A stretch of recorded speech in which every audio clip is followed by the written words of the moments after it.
Friends, ಹೇಗಿದ್ದೀರಾ? ನಾನು ನಿಮ್ಮ ಪ್ರೀತಿ ಸ್ಮಿತಾ. ನನ್ನ ಸ್ಮಿತಾ ಶೆಸ್ ಚಾನಲ್ಗೆ ಸ್ವಾಗತ. ಇವತ್ತಿನ ವಿಡಿಯೋದಲ್ಲಿ ನಾನು ತುಂಬ ಸತಿ ಪೆರಿಫರಲ್ ರಿಂಗ್ ರಸ್ತೆ ಬಗ್ಗೆ ನಾನು ವಿಡಿಯೋ ಮಾಡಿದ್ದೀನಿ. ಅದಕ್ಕೆ ತುಂಬ ಜನ ಕಮೆಂಟ್ ಮಾಡಿದ್ದಾರೆ. ಅಂದರೆ ತುಂಬ ಜನ ಅಂತ ಹೇಳಿದ್ರೆ ಕೆಲವರೇ ಒಂದೆರಡು ಮೂರು ಜನ ಏನೋ ಹಾಕಿದ್ದಾರೆ ಕಮೆಂಟು.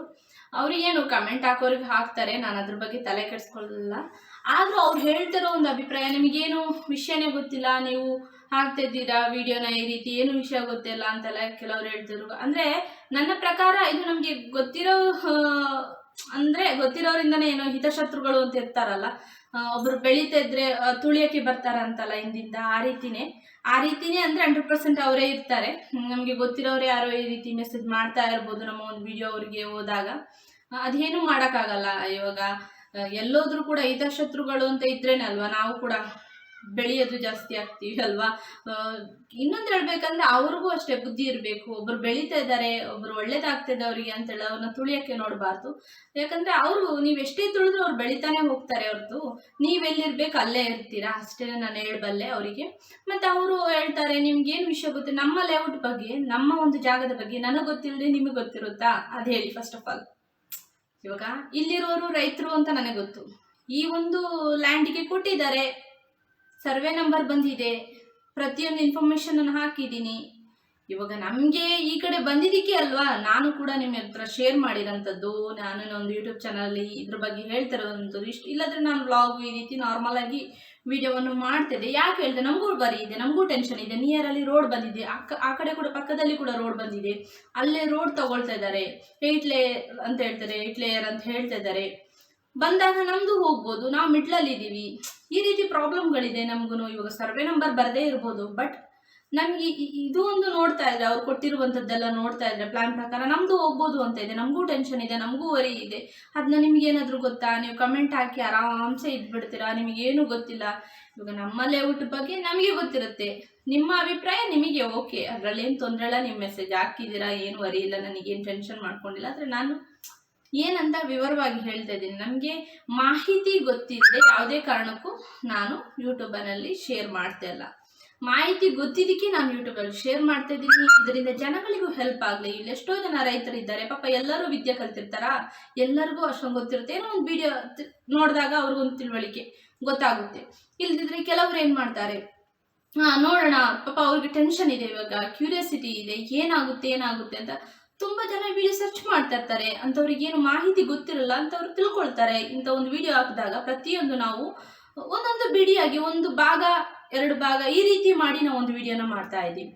ಅದರಿಂದ ನೀವು ರಿಪೀಟೆಡ್ ಅದೇ ಹೇಳ್ತೀರ ಅಂತ ಹೇಳ್ತಾ ಇದ್ದೀರಾ.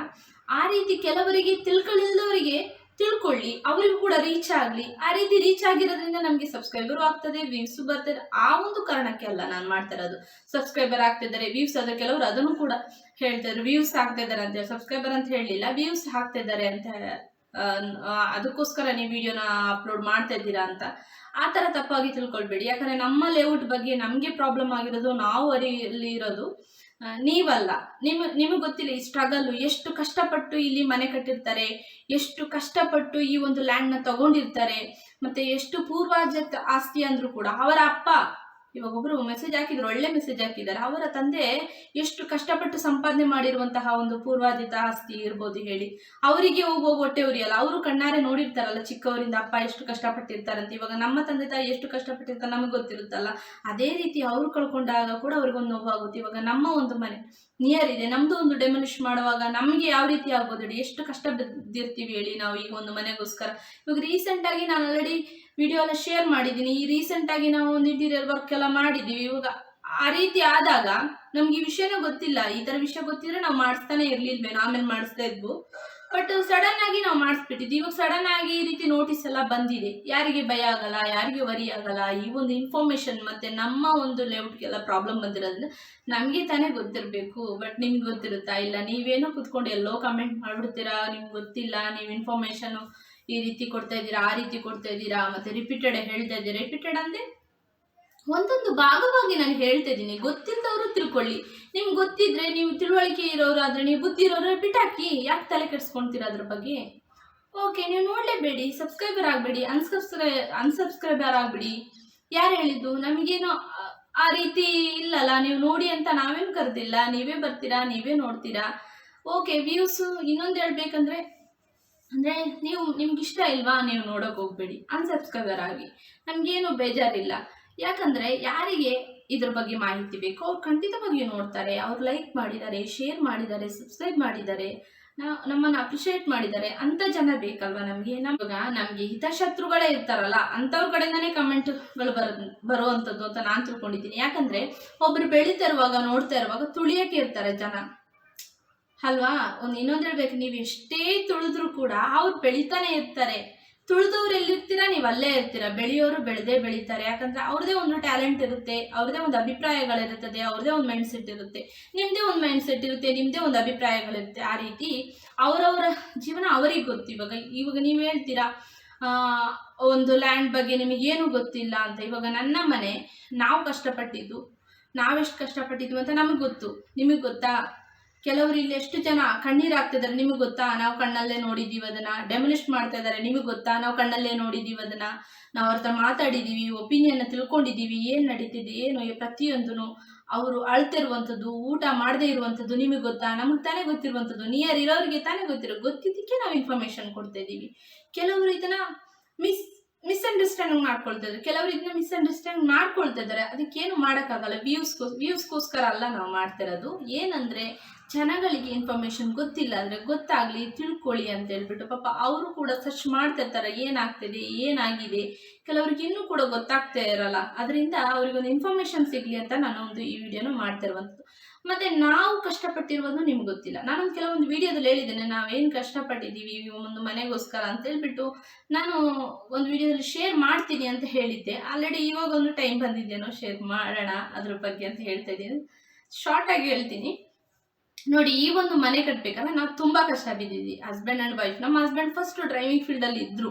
ಡ್ರೈವಿಂಗ್ ಫೀಲ್ಡ್ ಇದ್ದಾಗ ಅವರು ನೈಟ್ ಆ್ಯಂಡ್ ಡೇ ವರ್ಕ್ ಮಾಡಿದ್ದಾರೆ ಪಾಪ.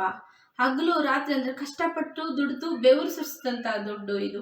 ಮತ್ತು ನಾನು ಒಂದು ಏಜ್ ಆದ ಅಜ್ಜಿಯನ್ನು ನೋಡ್ತಿದ್ದೆ. ಅಂದರೆ ನನಗೆ 1.5 ವರ್ಷ ಮಗು ಇತ್ತು. ಆಗ ನಾನು ಓದಿದ್ದೀನಿ, ಇವಾಗ ಡಿಗ್ರಿ ಮಾಡಿದ್ದೀನಿ, ಎಲ್ಲ ಮಾಡಿದ್ದೀನಿ. ಆದರೆ ಕೆಲಸಕ್ಕೆ ಕೂಡ ಹೋಗಿದ್ದೆ, ನಾನು ಆಫೀಸ್ ವರ್ಕ್ ಎಲ್ಲ ಮಾಡಿದ್ದೀನಿ. ಅದಕ್ಕಿಂತ ಮುಂಚೆ ನಾನು ಸೆಕೆಂಡ್ PUC ಓದಿದ್ದೆ, ಕಂಪ್ಯೂಟರ್ ಕಲ್ತಿದ್ದೆ. ಅದಾದ ನಂತರ ನನ್ನ ಮದುವೆ ಆದ ನಂತರ ನನ್ನ ಹಸ್ಬೆಂಡನ್ನು ಓದಿಸಿರೋಂಥದ್ದು. ನನಗೆ ಹಸ್ಬೆಂಡ್ ಮೇಲೆ ಗ್ರೇಟ್ ಇದೆ ಪಾಪ. ಅವ್ರು ತುಂಬ ಸಪೋರ್ಟಿವ್ ಆಗಿದ್ದಾರೆ, ತುಂಬ ಹೆಲ್ಪಿಂಗ್ ನೇಚರು. ನಾನು ಇಷ್ಟೊಂದು ಮುಂದುವರಿಬೇಕು ಮತ್ತು ಪ್ರತಿಯೊಂದು ಕೂಡ ಅವ್ರ ಹೆಲ್ಪ್ ಇಲ್ಲದೆ ನಾನು ಏನೂ ಮಾಡೋಕ್ಕಾಗಲ್ಲ. ನಿಜವಾಗ್ಲೂ ಮಾಡಲಿಕ್ಕೆ ಕೂಡ ಮುಂದುವರಿಯೋಕ್ಕೆ ಕೂಡ ಆಗಲ್ಲ. ಆ ರೀತಿ ಪ್ರತಿಯೊಂದಕ್ಕೂ ನನಗೆ ಬೆನ್ನೆಲುಬಾಗಿದ್ದಾರೆ, ಸಪೋರ್ಟಿವ್ ಆಗಿದ್ದಾರೆ. ನಾನು ನಿಜವಾಗ್ಲೂ ಗ್ರೇಟ್ಫುಲ್ ಅಂತೀನಿ ಹಸ್ಬೆಂಡ್ ಬಗ್ಗೆ. ಯಾಕಂದರೆ ಪ್ರತಿಯೊಂದು ನನಗೆ ಹಾಗೆ ಮಾಡಬೇಡ ಹೀಗೆ ಮಾಡಬೇಡ ಅಂತ ಯಾವುದಕ್ಕೂ ನನಗೆ ಹೇಳಲ್ಲ. ಪ್ರತಿಯೊಂದು ನಿನಗೆ ಏನು ತೋಚಿದೆ ಅದು ಮಾಡಮ್ಮ, ಯಾವುದ್ರ ಬಗ್ಗೆ ತಲೆ ಕೆಡಿಸ್ಬೇಡ ಅಂತ ಹೇಳ್ತಾರೆ. ನನಗೆ ನಿಜವಾಗ್ಲೂ ಖುಷಿ ಆಗುತ್ತೆ. ಅದಕ್ಕಿಂತ ಮುಂಚೆಯಾಗಿ ಆ ರೀತಿ ಅವ್ರು ಕಷ್ಟಪಟ್ಟಿದ್ದಾರೆ. ನಾನು ಚಿಕ್ಕ ಮಗುನ ಹಿಡ್ಕೊಂಡು ಒಂದು ಏಜ್ ಆದ ಅಜ್ಜಿನ ನಾನು ನೋಡ್ತಾ ಇದ್ದೆ. ಅವರು ಫ್ಯಾಮಿಲಿಯೆಲ್ಲ ಫುಲ್ ಫಾರಿನಲ್ಲಿದ್ದರು. ಅವ್ರಿಗೆ ಯಾರಾದರೂ ಒಬ್ರು ನೋಡೋಕ್ಕೆ ಜನ ಬೇಕಿತ್ತು, ಅಂದರೆ ಒಳ್ಳೆಯವರು ಬೇಕಿತ್ತು, ಒಳ್ಳೆ ಫ್ಯಾಮಿಲಿ ಬೇಕಿತ್ತು. ಅದರಲ್ಲಿ ನಾನಾಗಿ ಹೋಗಿದ್ದಲ್ಲ, ಅದು ಪರಮಾತ್ಮ ನನ್ನ ಕರ್ಕೊಂಡು ಹೋಗಿದ್ದು ಅಂತ ಹೇಳ್ಬೋದು. ಯಾರೋ ಒಂದು ಫ್ರೆಂಡಿಗೆ ಬೇಕಾಗಿದ್ದ ಕೆಲಸ ಅದು ನನಗೆ ದಕ್ಕಿತ್ತು. ಯಾಕಂದರೆ ಅವ್ರೇನು ಮಾಡಿದ್ರು, ನನಗೆ ಬೇಡ, ಅವರಲ್ಲೇ ಮನೆ ಕೊಡ್ತೀವಿ ಎಲ್ಲ ಅಂತ ಹೇಳಿದ್ರು. ಬೇಡ, ನನಗೆ ಇಲ್ಲಿ ಇರೋಕ್ಕೆ ಇಷ್ಟ ಇಲ್ಲ, ನಾನು ಇರಲ್ಲ, ಅಜ್ಜಿ ತುಂಬ ಏಜ್ ಆಗಿದೆ ಅಂತ ಹೇಳ್ಕೊಂಡು ಅವ್ರು ಹಿಂಜರಿದ್ಬಿಟ್ರು. ತುಂಬ ಏಜ್ ಆಗಿತ್ತು ಅವ್ರಿಗೆ, ಒಂದು 91 ವರ್ಷ ಆಗಿತ್ತು. ಆದರೆ ಶಿ ಇಸ್ ಫಿಟ್. ಅವ್ರು ತುಂಬ ಫಿಟ್ ಆಗಿದ್ರು. ಅವರೇ ಒಂದು ವೀಲ್ ಕೋಲಲ್ಲಿ ಓಡಾಡ್ತಿದ್ರು. ಅವ್ರಿಗೆ ಏನಂದರೆ ಕೈಗೆ ಏನು ಊಟ ಗೀಟ ಎಲ್ಲ ಟೇಬಲಲ್ಲಿ ತಂದಿಡೋರು ಬೇಕಿತ್ತು. ಅವ್ರ ಕರ್ಕೊಂಡೋಗಿ ಅವ್ರ ರೂಮಲ್ಲಿ ಕೇರಾಗಿ ನೋಡ್ಕೊಳ್ಳೋರು ಬೇಕಿತ್ತು. ರೂಮಲ್ಲಿ ಯಾರು ಇರಬೇಕಾಗಿತ್ತು. ಆ ರೀತಿ ಎಲ್ಲ ಇತ್ತು. ಅಲ್ಲೇ ಅವರಿಗೆ ಮನೆ ಎಲ್ಲ ಕೊಡ್ತೀನಿ ಅಂದರು. ಆ ರೀತಿ ನೋಡ್ಕೊಳ್ಳೋರಿಗೆ ಅವ್ರನ್ನ ಮನೆ ಎಲ್ಲ ಕೊಡ್ತೀವಿ ಅಂತ ಹೇಳಿದ್ರು. ಸರಿ ಓಕೆ ಅಂತ ಹೇಳಿದೆ ನಾನು. ಓಕೆ ಅಂತ ಹೇಳಿ ಹಸ್ಬೆಂಡ್ನು ಕರ್ಕೊಂಡ್ಬಂದು ಅವ್ರನ್ನ ಮೀಟ್ ಮಾಡಿಸಿ ಪರಿಚಯ ಮಾಡಿ ಮತ್ತೆ ನಾನು ಅಲ್ಲಿ ಅಜ್ಜಿನ ನೋಡ್ಕೊಳ್ಳೋಕೆ ಸ್ಟಾರ್ಟ್ ಮಾಡಿದೆ. ಬರೋಕ್ಕಿಂತ ಮುಂಚೆ 1 ತಿಂಗಳು 1.5 ಕಿಲೋಮೀಟ್ರು ನಾನು 1.5 ವರ್ಷ ಪಾಪುನ ಎತ್ಕೊಂಡು ನಡ್ಕೊಂಡು ಬರ್ತಾ ಇದ್ದೆ. ಸದಾಶಿವ ನಗರಕ್ಕಿಂತ ನಾನಿರುವಂಥದ್ದು ಪ್ಯಾಲೇಸ್ ಕುಟ್ಟಲ್ಲಿ ಇದ್ದೆ. 1.5 ಕಿಲೋಮೀಟ್ರು ನಾನು ಅಲ್ಲಿಗೆ ನಡೆದುಕೊಂಡು ಹೋಗ್ತಾ ಇದ್ದೆ, ಮಗುನ ಕರ್ಕೊಂಡು ಹೋಗ್ತಾ ಇದ್ದೆ ಅಲ್ಲಿ ಕೆಲಸಕ್ಕೆ. ಅದನ್ನ ನೋಡಿ ಅಲ್ಲಿ ಇರೋದು ಬೇಡ, ನಾವು ಸರಿ ಇರಲ್ಲ, ಅವ್ರ ಮನೆ ಏನೇ ಕೊಟ್ಟರು ಕೂಡ ಅಲ್ಲಿ ಇರೋದು ಬೇಡ, ನಾವು ಸಪ್ರೇಟಾಗಿ ಇರೋಣ ಅಂತ ನಮ್ದೊಂದು ಮನಸ್ಥಿತಿ ಇತ್ತು. ಬಟ್ 1 ತಿಂಗಳು ನೋಡೋಣ ಅವರಲ್ಲಿ ಹೇಗಿರ್ತಾರೆ ನಮಗೂ ಗೊತ್ತಿಲ್ಲಲ್ಲ. ನಾನು ಫಸ್ಟ್ ಆ ಥರ ಎಲ್ಲ ಕಲ್ಸಕ್ಕೆ ಹೋಗಿರೋದು ಫಸ್ಟು. ನಾನು ಸ್ವಲ್ಪ ಓದಿದ್ದೆ, ಕಂಪ್ಯೂಟರ್ ಎಲ್ಲ ಕಲ್ತಿದ್ದೆ. ಆದರೂ ಕೂಡ ನನಗೇನು, ಯಾಕಂದ್ರೆ ಮಗುನೂ ನೋಡ್ಕೋಬೇಕು, ನಮ್ಮ ಮನೇನೂ ನೋಡ್ಕೊಳ್ಬೇಕು ಅನ್ನೋ ಒಂದು ಮನಸ್ಥಿತಿ ಇತ್ತು. ಆಗ ನಾನೇನು ಮಾಡಿದೆ, ಅಜ್ಜಿ ಹತ್ರ ಹೋದಾಗ 1 ತಿಂಗಳು ಕೆಲಸ ಮಾಡಿದೆ.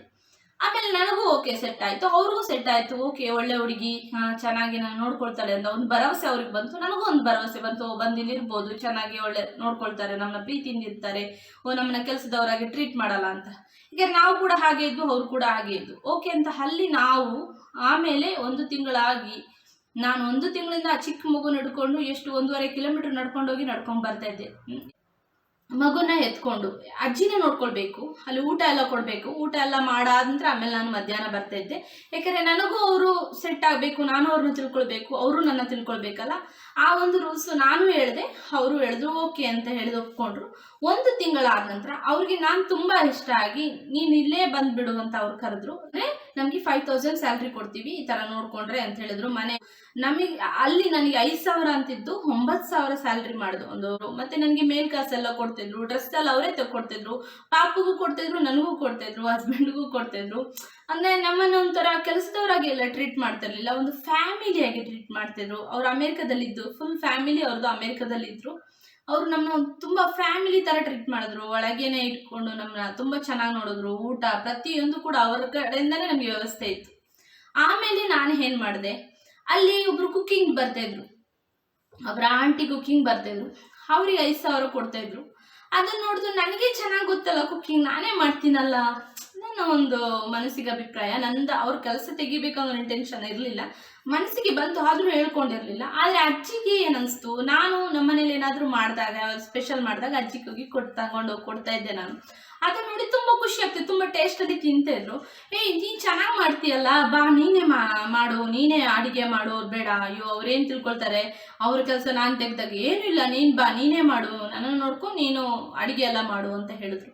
ಓಕೆ, ಅಡುಗೆ ಎಲ್ಲ ಮಾಡಿ ಅಜ್ಜಿನೂ ನೋಡಿಕೊಂಡು ನಾವು ಅಲ್ಲೇ ಇದ್ದು. ಮಗನನ್ನು ಕೂಡ ಅವ್ರು ಯಾವಾಗಲೂ ಹೇಳುವ, ನನ್ನ ಪಾಪು 1.5 ವರ್ಷ ಮಗುನ, ಅವರು ಅಷ್ಟು ದೊಡ್ಡ ಪಾರ್ಟಿ, ತುಂಬ ರಿಚ್ ಅವರು, ಮಕ್ಕಳೆಲ್ಲ ಅಮೇರಿಕಾದಲ್ಲಿದ್ದ. ಅವ್ರು ಯಾವಾಗಲೂ ಹೇಳೋರು, ಇದು ನಿನ್ನ ಮಗು ಅಲ್ಲ, ನಮ್ಮ ಮಗು, ನಮ್ಮ ಮಗು, ನಮ್ಮ ಮನೆತನದ ಮಗು ಅಂತ ಅಷ್ಟು ಖುಷಿಲಿ ಹೇಳೋರು ನಮಗೆ. ಇವಾಗ ಅವ್ರು ಇಲ್ಲ. ಆ ರೀತಿ ಎಲ್ಲ ನಾವು ಅವ್ರನ್ನ ನೋಡಿಕೊಂಡು, ಅವರ ಒಂದು ಚಾಕರಿ ಮಾಡಿಕೊಂಡು, ಅಲ್ಲಿ ಅಡುಗೆ ಮಾಡಿಕೊಂಡು, ಒಂದು ಚಿಕ್ಕ ಮಗುನ ಹಿಡ್ಕೊಂಡು, ಹಸ್ಬೆಂಡು ಪಾಪ ಅವರು ಹೋಗಿ ಬರೋರು ಕೆಲಸಕ್ಕೆ. ಅವ್ರದ್ದೇನು ಇಲ್ಲೇನು ಪ್ರಾಬ್ಲಮ್ ಇಲ್ಲ, ಅವ್ರು ಬೆಳಿಗ್ಗೆ ಹೋಗಿ, ಯಾಕಂದರೆ ನೈಟೇ ಬರೋದು, ಅವ್ರು ಟ್ರಾವೆಲ್ಸ್ ವರ್ಕಲ್ಲಿದ್ದರು, ಅವರು ನೈಟ್ ಟು ಡೇ ದುಡಿದ್ದಾರೆ, ಅವ್ರಿಗೆ ಯಾವುದೇ ಥರ ಬ್ಯಾಡ್ ಹ್ಯಾಬಿಟ್ ಇಲ್ಲ. ಅದೆಲ್ಲ 1 ರೂಪಾಯಿ ಕೊಟ್ಟರು ಪಾಪ ಅವ್ರು ಅದೇ ರೀತಿ ಎತ್ಕೊಂಡು ಬರೋರು. ಆ ರೀತಿ ಇದ್ದಿದ್ದು. ನಾವೆಲ್ಲವನ್ನು ಪ್ರತಿಯೊಂದು ಕೂಡಿಟ್ಟು ಅದಲ್ಲದೆ ನಮಗೆ ಪರಿಚಯದವರಿಗೆ ಅಂತ ಹೇಳ್ಬಿಟ್ಟು ನಾನು ಇಂಟ್ರೆಸ್ಟಿಗೆ ಕೂಡ ಕೊಡ್ತಿದ್ದೆ, ನಮ್ಮ ಊರಿಗೆ ಕೊಟ್ಟಿದ್ದೆ. ಆ ಒಂದು ಅಮೌಂಟನ್ನು ಕೂಡ ತೆಗೆದಿಟ್ಕೊಂಡೆ ನಾನು. ಆ ರೀತಿ ಸ್ವಲ್ಪ ಒಡವೆಗಳನ್ನು ಮಾಡಿಕೊಂಡೆ, ದುಡ್ಡು ಕೂಡಿಟ್ಕೊಂಡು, ಮತ್ತು ಈ ರೀತಿ ಎಲ್ಲ ಮಾಡಿರುವಂಥದ್ದು. ನಾವು ಅಷ್ಟು ಕಷ್ಟಪಟ್ಟು ಆ ಮಗುವನ್ನು ಸಾಕ್ಕೊಂಡು, ಆ ಮನೇಲಿ ಕೆಲಸ ಮಾಡಿಕೊಂಡು, ನಾವು ಈ ರೀತಿ ನಮಗೆ ಬೇರೆ ಯಾವುದೇ ಥರ ಅವ್ರು ಕೊಟ್ಟಿಲ್ಲ. ಆದರೂ ಕೂಡ ಅಡುಗೆ ಮಾಡಿ ಅಜ್ಜಿನ, ಏಜ್ ಆದವ್ರನ್ನ ನೋಡು, 90 ವರ್ಷದ ಮೇಲೆ ಅಜ್ಜಿನ ನೋಡ್ತೀವಿ ಅಂದರೆ ನಿಮಗೆ ಗೊತ್ತಿರುತ್ತೆ. ಬಟ್ ಅವ್ರಿಗೆ ಹುಷಾರಿಲ್ದಾಗ ನಾವೇ ಪ್ರತಿಯೊಂದು ನೋಡ್ಕೊಳ್ಬೇಕಾಗುತ್ತೆ. ಇವಾಗ ನನ್ನ ಒಂದು ತಲೆಗೆ ನಮ್ಮ ಅಪ್ಪ ಅಮ್ಮ ಇದ್ರೆ ನಾವು ನೋಡ್ಕೊಳ್ಳಲ್ವಾ, ನಮ್ಮ ಅತ್ತೆ ಮಾವ ಇದ್ರೆ ನಾವು ನೋಡ್ಕೊಳ್ಳಲ್ವಾ, ಅದೇ ರೀತಿ ಅಂತ ನಾನೊಂದು ಮೈಂಡ್ ಸೆಟ್ಟಿಗೆ ಥಿಂಕ್ ಮಾಡಿ. ಯಾಕಂದರೆ ನಮ್ಮ ಕಷ್ಟ ನಮಗೆ ಗೊತ್ತು, ಅವಾಗ ನಮಗೆ ಯಾರು ಹೆಲ್ಪ್ ಮಾಡೋರಿಲ್ಲ, ಯಾವ ರೀತಿನೂ ನಮಗೆ ಹೆಲ್ಪ್ ಮಾಡೋರಿಲ್ಲ. ನಮ್ಮ ಕಷ್ಟನ ಯಾರು ಥಿಂಕ್ ಮಾಡೋರು ಇಲ್ಲ, ನೋಡೋರು ಇಲ್ಲ. ನಮ್ಮ ಕಷ್ಟ ನಮಗೆ ಗೊತ್ತು, ನಾವು ಪ್ರತಿಯೊಂದನ್ನು ಅನುಭವಿಸಿ ಪ್ರತಿಯೊಂದನ್ನು ಮಾಡಿ ನೋಡಿ ಈ ಒಂದು ಮನೆನ ಇಲ್ಲಿ ಸೈಡ್ ತಗೊಂಡು ಮನೆ ಕಟ್ಟಿರುವಂಥದ್ದು. ಯಾರ ದುಡ್ಡು ಅಷ್ಟೇ ಅಲ್ಲ, ಅಪ್ಪ ಅಮ್ಮನ ದುಡ್ಡನ್ನು ಕೇಳಲಿಲ್ಲ, ಇಲ್ಲಿ ಅತ್ತೆ ಮಾವನ ಆಸ್ತಿನೂ ನಾವು ಕೇಳ್ಕೊಂಡಿಲ್ಲ. ಆಸ್ತಿ ಇದೆ ಅತ್ತೆ ಮಾವನ ಹತ್ರ, ಅವ್ರ ಹತ್ರನೂ ನಾವು ಕೇಳಲಿಲ್ಲ, ಅಥವಾ ನಮ್ಮ ಕಷ್ಟನ ಒಬ್ಬರ ಹತ್ರ ನಾವು ಹೋಗಿ ಹೇಳ್ಕೊಂಡಿಲ್ಲ. ನಾವು ಚೆನ್ನಾಗಿದ್ದೀವಿ ಅಂತಲೇ ಹೇಳೋದು, ಯಾಕಂದರೆ ನಮ್ಮ ಕಷ್ಟ ನಮಗೆ ಗೊತ್ತು ಅಲ್ವಾ. ಪ್ರತಿಯೊಂದಕ್ಕೂ ಅವ್ರು ನನಗೆ ಬೆನ್ನೆಲುಬಾಗಿ ನಿಂತರು, ನಾನು ಅವರಿಗೆ ಬೆನ್ನೆಲುಬಾಗಿ ನಿಂತೆ. ಅದೇ ರೀತಿ ನಾನು ಅದೇ ಮನೆಯಲ್ಲಿ ಕೆಲಸ ಮಾಡಿಕೊಂಡು ನಾನು ಎಕ್ಸಾಮ್ ಬರೆದೆ. ನಾನು ಎಕ್ಸಾಮ್ ಎಲ್ಲ ಬರೆದು ಆಮೇಲೆ ಕಂಪ್ಯೂಟರ್ ಕ್ಲಾಸ್ ಕಲಿತು, ಟ್ಯಾಲಿ ಕಲಿತು, ಪ್ರತಿಯೊಂದು ಕಲ್ತಿದ್ದೀನಿ. ನಾನು ಟೈಲರಿಂಗ್ ಮಾಡಿದ್ದೀನಿ. ಆ ಮನೆಯಲ್ಲಿ ಅವರನ್ನು ನೋಡಿಕೊಂಡೆ, ಅವರು ಕೂಡ ಸಪೋರ್ಟಿವ್ ಆಗಿದ್ದರು ನಮಗೆ. ಪ್ರತಿಯೊಂದು ಕೂಡ ನಾನು ಡಿಗ್ರಿ ಮಾಡಿದೆ ಅಲ್ಲೇ, ಪ್ರತಿಯೊಂದು ಡಿಗ್ರಿ ಎಲ್ಲ BA ಮಾಡಿದೆ. ನಾನು BA ಮಾಡಿ ಎಲ್ಲ ಆದ ನಂತರ ಆಮೇಲೆ ನಾನು ಅಜ್ಜಿಯಲ್ಲಿ ಅವರು ತೀರೋದ್ರು ಅಜ್ಜಿ. ಆ ನಂತರ ನಾವು ಅಲ್ಲಿಂದ ಹೊರಗಡೆ ಬಂದು, ಪಾಪ ಅವರು ಮತ್ತು ಅಮೇರಿಕಾದಲ್ಲಿ ಯಾರೂ ಇಲ್ಲ ಮನೆಯಲ್ಲಿ, ಮತ್ತೆ ಸೇಲ್ ಮಾಡ್ತೀವಂದ ಮತ್ತೆ ಇನ್ನೇನು ಮಾಡೋದು ನಾವಲ್ಲಿ ಅಂತ ಹೇಳ್ಬಿಟ್ಟು ನಾವು ಅಲ್ಲಿಂದ ಮತ್ತೆ ಹೊರಗಡೆ ಬಂದು ನಾವು ಆವಾಗ ನಾವೇನು ಮಾಡೋದು, ಒಂದು 8,000ಕ್ಕೆ ನಾವು ಬಾಡಿಗೆ ಹೋದು. ಪ್ರತಿಯೊಂದು. ಅವಾಗ ಸ್ವಲ್ಪ ದುಡ್ಡಿತ್ತು, ನಮಗೆ ಸ್ವಲ್ಪ ಭಯ ಇರಲಿಲ್ಲ, ಆ ರೀತಿ ಆಯ್ತು. ಯಾಕಂದ್ರೆ ಅಲ್ಲಿ ನಾವು ಸೇವ್ ಮಾಡ್ಕೊಂಡು, ತುಂಬಾನೇ ಸೇವ್ ಮಾಡ್ಕೊಂಡು ಎಜುಕೇಶನ್ ಕಲ್ತಿದ್ದೆ. ಆಮೇಲೆ ಅಲ್ಲಿಂದ ನಾನು ಜಾಬಿಗೆ ಹೋಗೋದು ಸ್ಟಾರ್ಟ್ ಮಾಡಿದೆ. ಆಫೀಸಲ್ಲಿ ನಾನು ವರ್ಕ್ ಮಾಡಿದೆ, ಲಾಯರ್ ಆಫೀಸಲ್ಲಿ ವರ್ಕ್ ಮಾಡಿದೆ, ಮತ್ತೆ ಬೆಂಗಳೂರಿನಲ್ಲಿ ವರ್ಕ್ ಮಾಡಿದೆ. ಈ ರೀತಿ ಚಿಕ್ಕ ಪುಟ್ಟ ಆಫೀಸ್ಗಳೆಲ್ಲ ವರ್ಕ್ ಮಾಡಿ ಅಲ್ಲಿ ಕೂಡ ಒಂದು ಸ್ವಲ್ಪ ದುಡ್ಡೆಲ್ಲ ಕೂಡಿಟ್ಕೊಂಡು ಹಸ್ಬೆಂಡು ನಾನು, ಅವರು ಅವಾಗಿಂದನೂ ಅಷ್ಟೇ, ಅವರು ಚಿಕ್ಕವರಿಂದನೂ ತುಂಬ ಕಷ್ಟ ಬಿದ್ದಿದ್ದಾರೆ. ಅವರು 10th ಪಾಸ್ ಆಗಿ ಇಲ್ಲಿಗೆ ಬಂದಿರೋಂಥದ್ದು. ಬಂದು ಇಲ್ಲಿ ಅವರು ಮಾಮೂಲಿ ಚಿಕ್ಕ ಪುಟ್ಟ ವರ್ಕ್ಗಳನ್ನು ಮಾಡಿಕೊಂಡು ಕೊರಿಯರಲ್ಲಿ ವರ್ಕ್ ಮಾಡಿದ್ದಾರೆ, ಡ್ರೈವಿಂಗ್. ಆಮೇಲೆ ಅಲ್ಲಿದ್ದೆ ಅವರು ಡ್ರೈವಿಂಗ್ ಫೀಲ್ಡ್ ಎಲ್ಲ ಕಲ್ತ್ಬಿಟ್ಟು ಗಾರ್ಮೆಂಟ್ಸಲ್ಲಿ ಕೂಡ ಅವರು ವರ್ಕ್ ಮಾಡಿದ್ದಾರೆ. ಎಲ್ಲ ಪ್ರತಿಯೊಂದು ಕೂಡ ಅವರು ಕೂಡ ತುಂಬ ಕಷ್ಟ ಬಿದ್ದಿದ್ದಾರೆ. ಎಲ್ಲ ಆದ ನಂತರ ಅವರು ಡ್ರೈವಿಂಗ್ ಕಲಿತು, ಅವರು ಹಗಲು ರಾತ್ರಿ ದುಡ್ಡು ಕೂಡಿಟ್ಟು ಅದನ್ನು ₹1 ನಾವು ಸೇರಿಸಿ ಒಂದು ಸೈಟ್ ತಗೊಂಡಿದ್ದೀವಿ, ಮನೆ ಕಟ್ಟಿದ್ದೀವಿ. ನೋಡಿ, ನಮಗೆ ಇವಾಗ ಯಾವ ರೀತಿ ಆಗ್ಬೋದು, ನಮಗೆ ಗೊತ್ತಿಲ್ವಾ? ನಮಗೆ ಇವಾಗ ಗೊತ್ತಿಲ್ಲ, ನಿಮಗೆ ಗೊತ್ತಿದೆ ಅಲ್ವಾ? ಇದ್ರಲ್ಲಿ ಥಿಂಕ್ ಮಾಡಿ, ನೀವು ಆರಾಮ್ಸೆ ಕುತ್ಕೊಂಡಲ್ಲೇ ಮೆಸೇಜ್ ಹಾಕ್ಬಿಡ್ತೀರಾ. ಆ ನೋವು ಕಷ್ಟ ಇವಾಗ ರೈತರಿಗೆ ಗೊತ್ತು, ನಮಗೆ ಗೊತ್ತು. ಎಷ್ಟು ಕಷ್ಟಪಟ್ಟು ಇಲ್ಲಿ ಮನೆ ಕಟ್ಟಿದ್ದೀವಿ, ಎಲ್ಲ ಪ್ರತಿಯೊಂದು ಸೌಲಭ್ಯ ಮಾಡ್ಕೊಂಡಿದ್ದೀವಿ ಅಂದರೆ ಸುಮ್ಮನೆ ಮಾಡ್ಕೊಂಡಿಲ್ಲ. ಪ್ರತಿಯೊಂದಲ್ಲೂ ಕಷ್ಟ ಇದೆ, ಪ್ರತಿಯೊಂದಲ್ಲೂ ನೋವಿದೆ, ಪ್ರತಿಯೊಂದಲ್ಲೂ ನೆನಪಿದೆ. ಪ್ರತಿಯೊಂದು ನಿಜವಾಗ್ಲೂ ಹೇಳ್ಬೇಕಂದ್ರೆ ನಮಗೆ ಹೇಳಕ್ಕೆ ಸಾಧ್ಯ ಇಲ್ಲ. ಯಾಕಂದರೆ ನಮಗೆ ಯಾರು ಹೆಲ್ಪ್ ಮಾಡಿಲ್ಲ. ನಮಗೆ ಎರಡೂ ಫ್ಯಾಮಿಲಿಯಿಂದ ಕೂಡ ನಮ್ಗೆ ಯಾವುದೇ ಥರ ಹೆಲ್ಪ್ ಮಾಡಿಲ್ಲದಿಂದನೇ ನಾವು ನಿಜವಾಗ್ಲೂ ಹೇಳ್ಬೇಕಂದ್ರೆ ಅವ್ರು ಮಾಡಿದ್ರೆ ನಾವು ಈ ಲೆವೆಲಿಗೆ ಬರ್ತಿದ್ವೋ ಗೊತ್ತಿಲ್ಲ, ಒಬ್ರು ಕೊಡ್ತಾ ಇದ್ದಾರೆ ಅನ್ನೋ ಒಂದು ಥಿಂಕಲ್ಲಿ ಇರ್ತಿದ್ವೇನೋ. ಬಟ್ ನಮ್ಗೆ ಯಾರು ಕೊಟ್ಟಿಲ್ಲ, ಯಾರು ಹೆಲ್ಪ್ ಮಾಡಿಲ್ಲ. ಆದಾಗ ನಮಗೆ ಗಟ್ಟಿತನ ಇದ್ದು ನಾವು ಬದುಕಬೇಕು, ನಾವು ಬಾಳಬೇಕು, ನಾವು ಒಬ್ರ ಮುಂದೆ ನಡಿಬೇಕು, ನಾವು ಈ ರೀತಿ ಬದುಕಬೇಕು, ಆ ರೀತಿ ಬದುಕಬೇಕು ಅಂತ ನಾವು ಕನಸು ಕಂಡು ಬದುಕೊಂಡು ಬಂದಿರುವಂಥದ್ದು. ಆ ರೀತಿ ಬದುಕಿ ನಾವು ಇಲ್ಲಿವರೆಗೂ ಬಂದು ಒಂದು ಮನೆನ ಕೆಡುತ್ತಾರೆ ಅಂದಾಗ ಆ ನೋವು ನಮಗೆ ಮಾತ್ರ ಗೊತ್ತು. ನಿಮಗೆ ಗೊತ್ತಿರಕ್ಕೆ ಸಾಧ್ಯ. ಕಮೆಂಟು ಹಾಕ್ಬೋದು, ನೀವು 1000 ಕಮೆಂಟ್ ಹಾಕ್ಬೋದು, ನಾವು ತಲೆ ಕೆಡಿಸ್ಕೊಳ್ಳಲ್ಲ. ಆದರೆ ಏನಕ್ಕೆ ನಾನು ಫೀಲ್ ಆಯಿತು ಅಂತ ಹೇಳಿದ್ರೆ, ನಾವು ತುಂಬ ಕಷ್ಟ ಬಿದ್ದಿದ್ದು ಇದಂತಲ್ಲ, ಅದು ಹೇಳ್ತಾ ಇದ್ರೆ ದಿನ ಎಲ್ಲ ಸಾಲದು. ತುಂಬ ಕಷ್ಟ ಬಿದ್ದು ಈ ಲೆವೆಲ್ಗೆ, ಈ ಸ್ಥಾನದಲ್ಲಿದ್ದೀವಿ. ಎಲ್ಲ ಪ್ರತಿಯೊಂದು ದೇವರು ಕೊಟ್ಟಿದ್ದಾನೆ, ಅದನ್ನು ಉಳಿಸ್ಕೊಳ್ಬೇಕು ಅಂತ ನಮಗೆ ತುಂಬ ಆಸೆ. ಅದು ಖಂಡಿತವಾಗಿ ಉಳಿಯುತ್ತೆ. ಕಷ್ಟಪಟ್ಟವರು ಯಾವತ್ತೂ ದೇವರು ಕೈ ಹಿಡ್ದೇ ಹಿಡಿತಾನೆ. ಅದಕ್ಕಿಂತ ದೊಡ್ಡ ವಿಷಯ ಇನ್ನೇನಿಲ್ಲ ಅಂತ ಹೇಳಿ ಈ ಒಂದು ವಿಡಿಯೋದಲ್ಲಿ ನಾನು ಇಲ್ಲಿಗೆ ಸ್ಟಾಪ್ ಮಾಡ್ತಾ ಇದ್ದೀನಿ. ಕಮೆಂಟ್ ಮಾಡೋರು ಮಾಡಿ, ನಮಗೇನು ತೊಂದರೆ ಇಲ್ಲ. ನೋಡೋಕ್ಕೆ ನಿಮ್ಗೆ ಇಷ್ಟ ಇಲ್ವಾ ನಮ್ಮ ಒಂದು ಯೂಟ್ಯೂಬ್ ಚಾನಲ್ ಅನ್ಸಬ್ಸ್ಕ್ರೈಬ್ ಮಾಡಿಬಿಡಿ, ನೋಡೋಕ್ಕೆ ಬರಬೇಡಿ. ಓಕೆ, ನಮಗೇನು ಬೇಜಾರಿಲ್ಲ. ನಿಮ್ಗೇನಾದರೂ ಇನ್ನೂ ನಮ್ಮ ಬಗ್ಗೆ ಒಪಿನಿಯನಿಂದ ನಿಮಗೆ ಬ್ಯಾಡ್ ಕಮೆಂಟ್ ಮಾಡಬೇಕು, ಬೇರೆ ಥರ ಕಮೆಂಟ್ ಮಾಡಬೇಕಂದ್ರೆ ಮಾಡಿ, ಏನು ಟೆನ್ಷನ್ ಇಲ್ಲ. ನಮ್ಮ ಕೆಲಸವನ್ನು ನಾವು ಮಾಡ್ತಾ ಇರ್ತೀವಿ. ದೇವರಿದ್ದಾಗ ಖಂಡಿತವಾಗಿ ನಾವು ಬೆಳಿತೀವಿ. ಓಕೆ, ಇಲ್ಲಿಗೆ ನನ್ನ ಒಂದು ವಿಡಿಯೋನ ನಾನು ಸ್ಟಾಪ್ ಮಾಡ್ತಾ ಇದ್ದೀನಿ. ನನ್ನ ಒಂದು ಮಾತಿಂದ ಯಾರಿಗಾದರೂ ನೋವಾಗಿದ್ರೆ, ಬೇಜಾರಾಗಿದ್ರೆ ನನಗೆ ಕ್ಷಮೆ ಇರಲಿ. ಐ ಹೋಪ್ ಎಲ್ಲರಿಗೂ ವಿಡಿಯೋ ಇಷ್ಟ ಆಗಿದೆ ಅಂತ ತಿಳ್ಕೊಂಡಿದ್ದೀನಿ ನಾನು.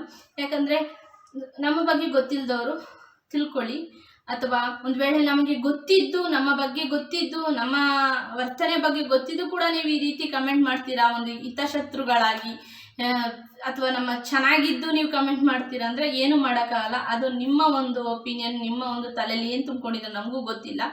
ನಾನು ಏನೇ ವಿಡಿಯೋ ಮಾಡಿದ್ರು, ಮತ್ತು ಕೆಲವರು ನಮಗೆ ಗೊತ್ತಿರೋರು ನೋಡ್ತಾರೆ, ಗೊತ್ತಿಲ್ಲದವರು ನೋಡ್ತಾರೆ.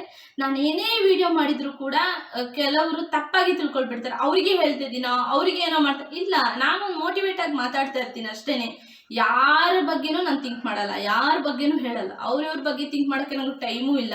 ಮಗನ ನೋಡಬೇಕು, ಮಗಂದು ಓದಿಸ್ಬೇಕು, ಮನೆ ನೋಡಬೇಕು, ಮನೇಲಿ ಕೆಲಸ ಮಾಡಬೇಕು, ಹಸ್ಬೆಂಡಿಗೆ ಟಿಫಿನ್ ಮಾಡಬೇಕು, ಈ ಒಂದು ಜಂಜಾಟದಲ್ಲಿ ಇರ್ತೀನಿ. ಅದರೆಡೆಗೆ ಈ ಒಂದು ಯೂಟ್ಯೂಬು ನಾನು ಸುಮ್ಮನೆ ಕೂರೋಳಲ್ಲ, ಏನಾದರೂ ಒಂದು ಮಾಡ್ತಾ ಇರಬೇಕು ಅಂತ ನನ್ನ ಲೈಫಲ್ಲಿ. ನಾನು ಆ ರೀತಿನೇ, ನಾನು ಬದುಕಿ ಬೆಳೆದು ಬಂದಂಥ ದಾರಿನೇ ಆ ರೀತಿ ಇದೆ. ಎಲ್ಲದಕ್ಕೂ ಕಷ್ಟಪಟ್ಟೆ ಜೀವನ ಮಾಡಬೇಕು. ಅಂದರೆ ಕೆಟ್ಟ ಕೆಲಸ ಮಾಡಬಾರ್ದು, ಕಷ್ಟಪಟ್ಟು ಜೀವನ ಮಾಡ್ಬೇಕನ್ನೋದೇ ನನ್ನ ಒಂದು ಅಭಿಪ್ರಾಯ ಅಂತ ಹೇಳಿ ಇಲ್ಲಿಗೆ ನನ್ನ ಒಂದು ವಿಡಿಯೋನ ಸ್ಟಾಪ್ ಮಾಡ್ತೇನೆ. ಫ್ರೆಂಡ್ಸ್, ಇಷ್ಟ ಆಗಿದ್ರೆ ಏನು ಮಾಡಬೇಕು ಅಂತ ಗೊತ್ತಲ್ಲ, ಲೈಕ್ ಮಾಡಿ, ಶೇರ್ ಮಾಡಿ, ಸಬ್ಸ್ಕ್ರೈಬ್ ಮಾಡಿ. ಎಲ್ಲರಿಗೂ ನನ್ನ ಪ್ರೀತಿಯ ಧನ್ಯವಾದಗಳು.